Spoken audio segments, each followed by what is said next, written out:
Problem వచ్చినప్పుడు దాన్ని నువ్వు డీల్ చేసే విధానాన్ని బట్టి అందరూ నేను అంచనా వేస్తారు.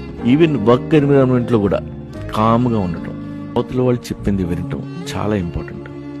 మిస్టేక్ జరిగితే ఎప్పుడూ ఎస్కేప్ అవ్వద్దు. Take the responsibility. అది నీ కొలీగ్ ఇష్యూ కావచ్చు. ఎస్పెషల్లీ వర్క్ చేసేటప్పుడు, కొలీగ్స్ డీల్ చేసేటప్పుడు show your empathy. It's leader quality. అలాగే వాళ్ళ నుండి ఫీడ్బ్యాక్ తీసుకోవాలి. నేను చేసేది కరెక్టా కాదా అని అడిగితే వాళ్ళు ఇంకేమైనా చెప్పొచ్చు. అలాగే మనలో ఉన్న నెగిటివ్ ఎమోషన్స్ తగ్గించుకోవాలి. ఎంత గుడ్ న్యూస్ విన్నా ఎక్కువగా అరవటం, డాన్స్ చేయటం లాంటివి చేయకూడదు. ఓవర్ వెల్మింగ్ అనేది ఎప్పుడూ మంచిది కాదు. బ్యాలెన్స్ మైండ్ని అందరూ నమ్ముతారు. ఏదైనా చెప్పుకోవాల్సి అనిపిస్తుంది, వాళ్ళనే సలహా అడగాలనిపిస్తుంది.